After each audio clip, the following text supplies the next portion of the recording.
কই গো, বলি কোথায় গেলে? একটু আগেই দেখে গেলাম আমার মানুষটা খাটের ওপর বসে আছে।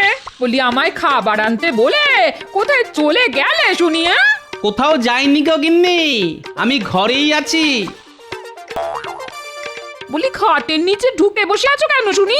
আর বলো না, ট্যাগ থেকে পয়সা বার করতে গিয়ে পয়সাটা মাটিতে পড়ে খাটের নিচে গড়িয়ে ঢুকে গেল। আমার ট্যাগের শেষ পয়সা ছিল গো ওটা। সর্বনাশ! এবার কি হবে? আজ তবে বাজার হবে কি করে শুনি? সেটাই তো ভাবছি গিন্নি, খাটের নিচে কত ময়লা, তার উপর বাতিল জিনিসপত্রে ঠাসা। দূর দূর, পয়সাটা আর খুঁজে পাওয়া যাবে বলে মনে হচ্ছে না। বারবার বলেছি টাকা পয়সা একটু সাবধানে রেখো।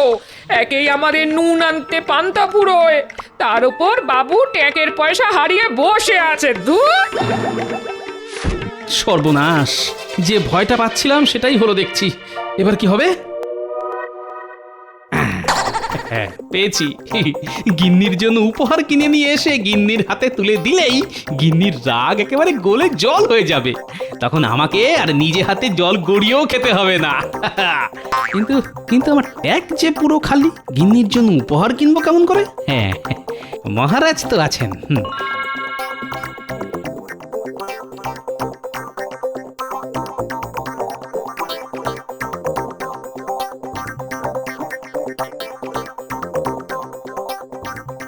ওরে বাবারে, আজ সূর্য কোন দিকে উঠলো মহারাজ? কেন কেন হঠাৎ এই প্রশ্ন কেন মন্ত্রী? দেখছেন না মহারাজ, গোপাল আজ সঠিক সময়ে রাজসভায় চলে এসেছে। তাই তো দেখছি। কি গোপাল, আজ সময় মতন রাজসভায় চলে এলে যে? গিন্নি বুঝি তোমাকে বাড়ি থেকে তাড়িয়ে দিয়েছে? আগে ঠিকই ধরেছেন মহারাজ, তাই আমি আপনার কাছে এসেছি মহারাজ। যদি কিছু পয়সা হবে না। হ্যাঁ? ঠিক শুনেছ তুমি, আমি তোমাকে একটা পয়সাও দেব না। তুমি শুধু পয়সার লোভেই রাজসভায় আসো গোপাল। ঠিক হয়েছে, ঠিক হয়েছে। কে বলেছে? কে বলেছে মহারাজ আমি শুধু পয়সার লোভে রাজসভায় আসি? আমি হলাম গোপাল ভাঁড়। আমি কতবার আমার বুদ্ধির জোরে এই রাজ্যটাকে বাঁচিয়েছি, সেসব কথা কি আপনি ভুলে গেলেন মহারাজ? ভুলে আমি যাইনি গোপাল, আমার সব মনে আছে। কিন্তু আমি যে তোমাকে এমনি এমনি একটা পয়সাও দেব না। দেওয়ার আগে একবার তোমাকে বাজিয়ে দেখে নেব তোমার বুদ্ধির ধার আগের মতোই আছে কিনা। মহারাজ, আমি বলি কি, আপনি গোপালকে এবার রাজসভা থেকে বহিষ্কার করে দিন। গোপালকে বসিয়ে বসিয়ে আর কতদিন বেতন দেবেন? ঠিক বলেছ মন্ত্রী, ঠিক। গোপালের বুদ্ধির জোর আর আগের মতন নেই। আগে গোপাল নিজের বুদ্ধির জোরে সব নতুন নতুন কাজ করত, আর এখন আগে এটা আপনার ভুল ধারণা মহারাজ। গোপালের বুদ্ধি সেই আগের মতোই আছে, আর গোপাল ভাঁড়ের নিজস্বতা হলো গোপাল নিজের বুদ্ধিতে চলে, কাউকে অনুকরণ করে না। উল্টে সবাই গোপালকে অনুকরণ করে মহারাজ। তাই না? গোপাল কাউকে অনুকরণ করে না, উল্টে সবাই গোপালকে অনুকরণ করে। আচ্ছা বেশ, তুমি যদি তোমার এই কথার প্রমাণ আমাকে দিতে পারো, তাহলে আমি তোমাকে এই মাসেই দ্বিগুণ বেতন দেব। আর গোপাল যদি নিজের কথায় প্রমাণ দিতে না পারে, তাহলে গোপালের আগামী 5 মাসের বেতন কেটে নেওয়া হবে। কি গোপাল, রাজি তো? একটা অন্যরকম গন্ধ পাচ্ছি বলে মনে হচ্ছে। মহারাজ কি জেনে বুঝে আমার বুদ্ধির পরীক্ষা নিচ্ছেন? বলো গোপাল, বল। আমি রাজি মহারাজ, বলুন আমাকে কি করতে হবে। বেশ, তাহলে একদিন আমি আর তুমি পাশের রাজ্যের জঙ্গলে ভ্রমণে যাব, এবং যাব খালি হাতে। তোমাকে আমার সঙ্গে গোটা একদিন কাটাতে হবে। আমি সারাদিন যে যে কাজ করব, তোমাকে তার উল্টোটা করতে হবে। আমাকে কিন্তু অনুকরণ করলে চলবে না। বেশ, তাহলেই আমি জিতে যাব। না না না, তাহলে তো টক্কর সমান সমান হবে। জিততে হলে তোমাকে এমন কাজ করতে হবে যেটা আমি অনুকরণ করব। তুমি যে কাজটা করবে সেটা আমাকে অনুকরণ করাতে পারলেই তুমি জিতে যাবে গোপাল। কারণ একটু আগেই তুমি বলেছো গোপাল কাউকে অনুকরণ করে না, উল্টে সবাই গোপালকে অনুকরণ করে। তবে আর দেরি কেন, আজই চলুন না মহারাজ, আমিও যাব আপনাদের সঙ্গে। একজন নিরপেক্ষ মানুষ তো লাগবেই বিচার করার জন্য। বেশ, তবে আজকেই চলো সেনাপতি, এক্ষুনি ঘোড়া বার করো, আমরা সবার প্রথমে নদীর ধারে যাব। এক্ষুনি যাচ্ছি মহারাজ। মহারাজ যখন ঘোড়ায় চেপে যাবেন তখন আমি পায়ে হেঁটে যাব, না হলে তো মহারাজকে অনুকরণ করা হয়ে যাবে। আমি চললাম মহারাজ, নদীর ধারে পৌঁছে আপনার সঙ্গে দেখা হবে।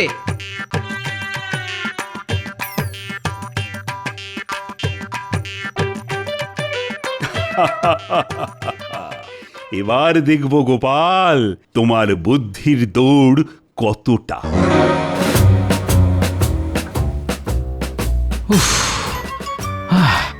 ও বাবা, এবার নাক মুখ দিয়ে ভাত পেরিয়ে আসবে বলে মনে হচ্ছে, কিন্তু হাল ছাড়লে হবে না। যে করি হোক আজকের দিনটা মহারাজকে কোনো রকম ভাবে অনুকরণ না করে কাটিয়ে দিতে পারলেই দ্বিগুণ বেতন নিয়ে নাচতে নাচতে বাড়িতে ফেরা যাবে। তখন আমার গিন্নি আর আমার উপর রাগ করে থাকবে না, আর আমারও সংসার চালানোর জন্য লোকের কাছে হাত পাততে হবে না। তাছাড়া এটা গোপাল ভাঁড়ের মান সম্মানের ব্যাপার, এত সহজে আমি ছেড়ে কথা বলবো না। কি গোপাল, দৌড়াতে কেমন লাগছে? আগে রাজকোষ থেকে মোহর চুরি করার পর আপনার ঠিক যেমন ভালো লাগে তেমনই ভালো লাগছে মন্ত্রী মশাই। দেখেছেন মহারাজ, গোপাল মচকাবে তবু ভাঙবে না। গোপাল, এইভাবে ছুটতে থাকলে তো তুমি দুদিনেই নিজের অত বড় ভুঁড়িখানা খোয়াবে, তখন কিন্তু তোমাকে দেখতে বেশ লাগবে। যত ইচ্ছে হাসুন মহারাজ, মরে গেলেও আজ আমি আপনাকে অনুকরণ করব না, কিছুতেই নয়। তাই নাকি? তবে আর কি, ছুটতে ছুটতে তাড়াতাড়ি নদীর ধারে এসো, আমরা চললাম।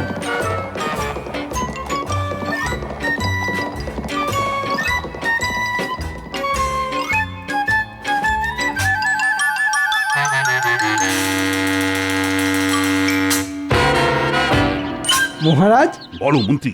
আমরা তো পৌঁছে গেলাম, কিন্তু এবার আমাদের গোপালের আসা পর্যন্ত অপেক্ষা করতে হবে। তা তো হবেই, আর গোপাল আসলেই আমি নৌকো করে ওপারে যাওয়ার কথা বলবো। আমরা নৌকা করে ওপারে যাব, তাহলে তো গোপালকে সাঁতার কেটে ওপারে যেতে হবে। হ্যাঁ, তাই তো আমি আগে থেকে গোপালকে কিছুই বলিনি মন্ত্রী। আজ গোপালকে হারিয়ে তবেই আমি প্রাসাদে ফিরবো, তুমি দেখে নিও।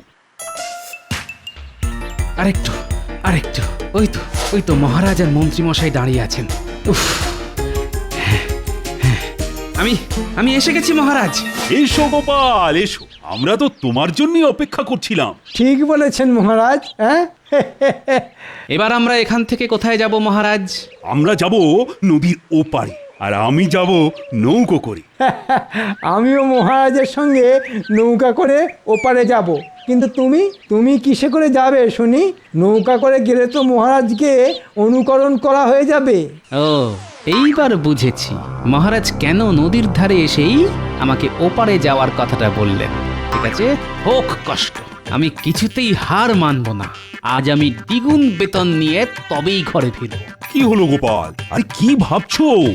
অনেকদিন নদীর জলে সাঁতার কাটা হয় না মহারাজ, তাই আমি সাঁতার কেটে ওপারে যাব ভাবছি। বেশ বেশ, তবে আর দেরি করো না, এক্ষুনি সাঁতার কাটা শুরু করো, না হলে যে আমাদের আবার ওপারে গিয়ে তোমার জন্য অপেক্ষা করতে হবে।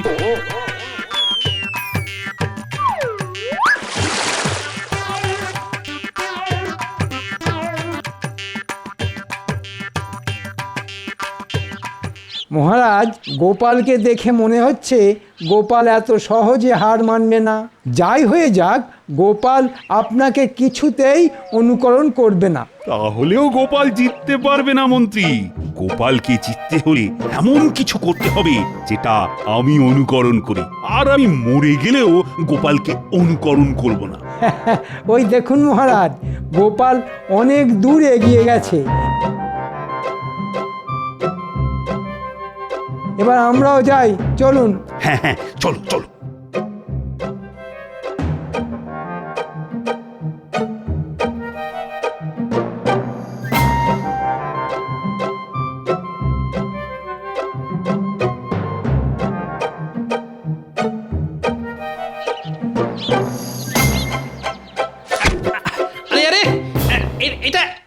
হচ্ছে? দেখছি গোপাল, তোমার তোমার গামছাখানা কতটা ভিজলো। ভালো হচ্ছে না কিন্তু মন্ত্রী মশাই। ছেড়ে দাও মন্ত্রী, গোপালকে আর কষ্ট দিও না। এমনিতেই এই চেহারা নিয়ে সাঁতার কাটতে কাটতে গোপালের অবস্থা খুব খারাপ।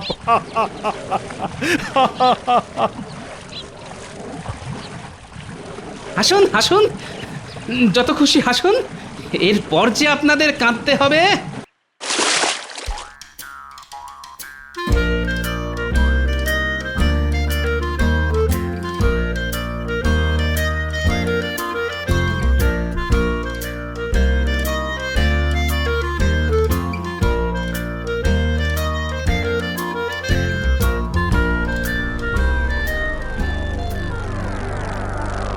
যা, এই গোপাল গেল কোথায়? মাঝ নদীতে গোপাল ডুবে যায়নি তো? না না না, তা কি করে হয়? ও ও ওই তো গোপাল আসছে। সেই শয়তান এত সহজে মরে গেলে তো ল্যাটটা চুকেই যাবে। আমি এসে গেছি মহারাজ। ওরে বাবারে, প্রথমে এতটা পথ দৌড়নো, তারপর এই নদী সাঁতরে পার হওয়া, পেটে ছুঁচোয় একেবারে ডং বৈঠক দিচ্ছে। তবে চলো গোপাল, এবার জঙ্গলের ভিতরে যাওয়া যাক।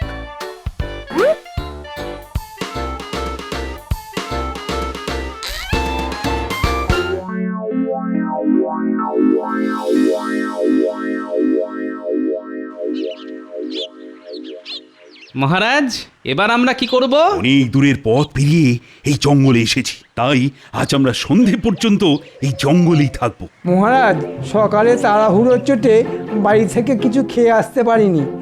আমার বড্ড খিদে পেয়েছে। তবে এক কাজ করো মন্ত্রী, আশেপাশে অনেক ফল গাছ আছে দেখছি, তুমি গিয়ে আমাদের সবার জন্য বেশি বেশি করে ফল পেড়ে নিয়ে এসো তো। আমি আর গোপাল ততক্ষণ এই গাছের ছায়ায় বসে একটু জিরিয়ে নিই। আচ্ছা মহারাজ, আমি এক্ষুনি যাচ্ছি।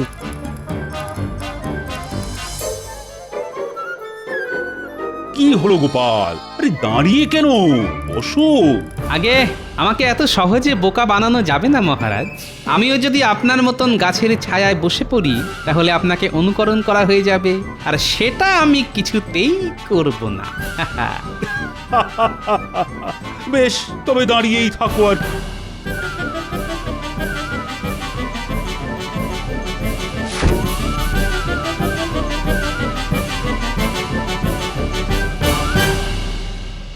আহ, কত ফলমূল!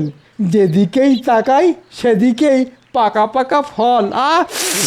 কিন্তু এর একটাও আমি গোপালের পেটে যেতে দেব না।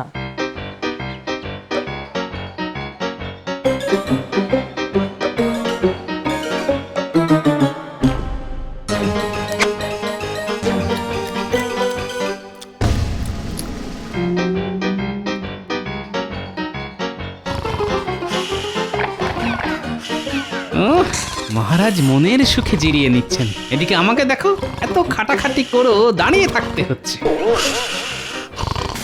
মহারাজ, আমি এসে গেছি মহারাজ। তাই তো, আরে বাহ, অনেক ফলমূল সঙ্গে করে নিয়ে এসেছো দেখছি তুমি মন্ত্রী। আগে এগুলো সবই আপনার জন্য মহারাজ।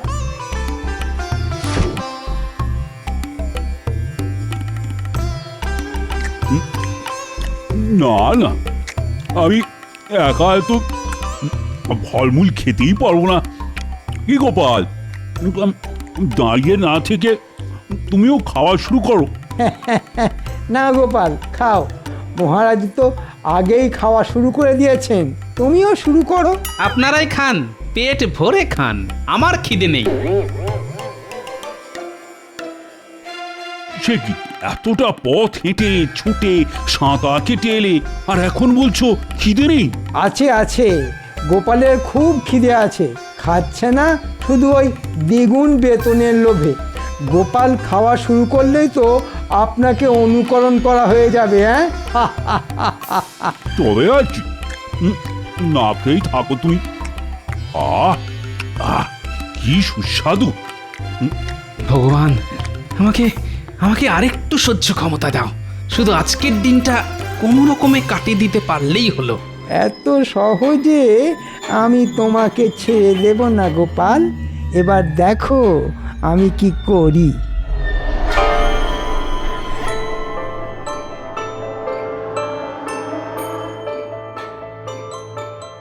মহারাজ, বলো মন্ত্রী। সকাল থেকে তো অনেক চেষ্টাই করলাম আমরা, কিন্তু গোপালকে তো কিছুতেই অনুকরণ করানো গেল না। হ্যাঁ, সেটাই তো ভাবছি মন্ত্রী। এবার এমন কিছু একটা করতে হবে যাতে গোপাল আমাকে অনুকরণ করতে বাধ্য হয়। কিন্তু কি করবেন মহারাজ? এই দেখো মন্ত্রী। ওটা তো একটা মৌচাক মহারাজ। আরে কাছে এসো। মতলবটা ভালো ঠেকছে না, আমাকে আবার নতুন কোনো সমস্যায় ফেলার চেষ্টা করছেন। দারুণ বুদ্ধি মহারাজ, এবার গোপাল বুঝবে ঠেলা।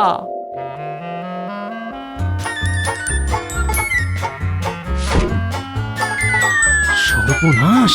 মহারাজ আগেই ছুটে পালিয়েছেন গোপাল, এবার ভাবো তুমি কি করবে। ওরে বাবারে! মরে গেলেও আমি এখান থেকে পালাবো না। মহারাজকে আমি কিছুতেই অনুকরণ করব না। দেখো মন্ত্রী, দেখো গোপাল দাঁড়িয়ে দাঁড়িয়ে কেমন মৌমাছির কামড় খাচ্ছে। মহারাজ, গোপালের ভীষণ জেদ। গোপাল যখন একবার ঠিক করেছে যে ও আপনাকে অনুকরণ করবে না, তখন মরে গেলেও সেটা করবে না। তাই তো দেখছি মন্ত্রী, গোপাল যদি নিজের সিদ্ধান্তে অনড় থাকতে পারে তাহলে আমিও পারব। না, অনেক হয়েছে, আর নয়। এবার আমাকে আমার মোক্ষম চালটা চেলে জিতে বেরিয়ে আসতেই হবে। মহারাজকে আর সুযোগ দেওয়া চলবে না। উফ, এই সময় আমার বাড়ির বিছানাটা খুব দরকার ছিল। একেই সারা গায়ে ক্লান্তি, একটু জমিয়ে ঘুম দিতে পারলেই বুদ্ধিটা খুলে যেত।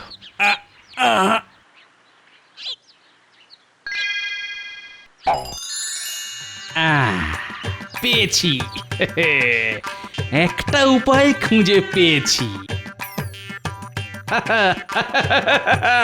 দেখুন মহারাজ, দেখুন মৌমাছির কামড় খেয়ে গোপাল পুরো পাগল হয়ে গেছে, তাই পাগলের মতো হাসছে। না না না, আমি পাগল হইনি।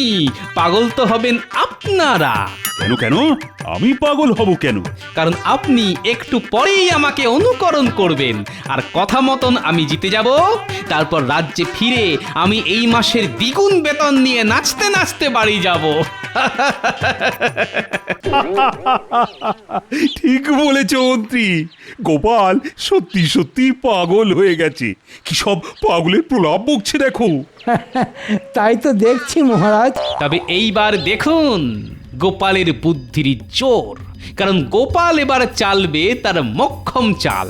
আমি বসে বসে পায়ের উপর পা তুলে এমন কাজ করব যেটা দেখে আপনি আমাকে অনুকরণ করতে বাধ্য হবেন মহারাজ।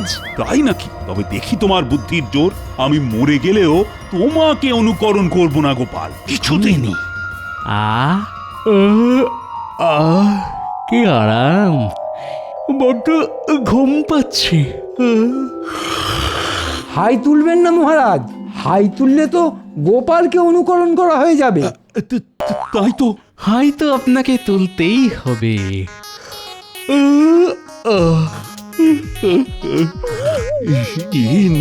না না, আমি কি করলাম? কি করলেন মহারাজ? আমিও তো হাই তুলে ফেললাম। এই তো মহারাজ আমাকে অনুকরণ করেছেন। হায় হায় হায়, আমি কি করলাম? জেনে শুনে গোপালকে অনুকরণ করলাম। অনুকরণ তো আপনাকে করতেই হতো, কারণ আপনার সামনে কেউ বড় বড় হাই তুলছে সেটা দেখে আপনি হাই তুলবেন না, এ যে অসম্ভব ব্যাপার। ছোট থেকে শুনে আসছি হাই তোলা বড্ড ছোঁয়াচে, আর আজ সেটা নিজের চোখে দেখলাম। গোপাল, তোমার পিঠে পিঠে এত বুদ্ধি! আমার নাম গোপাল ভাঁড়। আর বলেছিলাম না মহারাজ, গোপাল কাউকে অনুকরণ করে না, উল্টে সবাই গোপালকে অনুকরণ করে। যা তো, কোথা থেকে কি হয়ে গেল কিছুই বুঝতে পারলাম না। মহারাজ, এবার যেমনটা কথা ছিল তেমনটা হোক। চলুন আমরা রাজ্যে ফিরে যাই। দ্বিগুণ বেতন নিয়ে আমাকে একবার বাজারে যেতে হবে। তাই হবে গোপাল, তোমাকে যখন একবার কথা দিয়েছি তখন কথা আমি রাখবই। আর আমি জানি লোহা ফেলে রাখলে জং ধরে যায়, কিন্তু গোপাল ভাঁড়ের বুদ্ধিতে কোনোদিনও মরচে ধরবে না। ঠিক বলেছেন মহারাজ। এই নাও গোপাল, তোমার এই মাসের দ্বিগুণ বেতন। ধন্যবাদ মহারাজ, এইবার আমি চলি।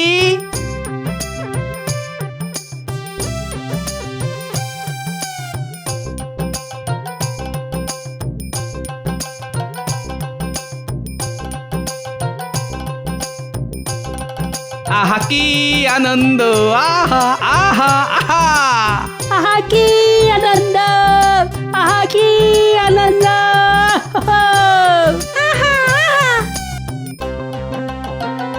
এই এই, তোরা আমাকে অনুকরণ করছিস কেন রে? আরে বড়দের অনুকরণ করেই তো বাচ্চারা বড় হতে চায় গোপাল দাদু। আর তুমি হলে আমাদের একমাত্র দাদু, আমরাও বড় হয়ে তোমার মতনই হতে চাই গোপাল দাদু। তা ঠিক, মাঝে মাঝে অনুকরণ করাও ভালো।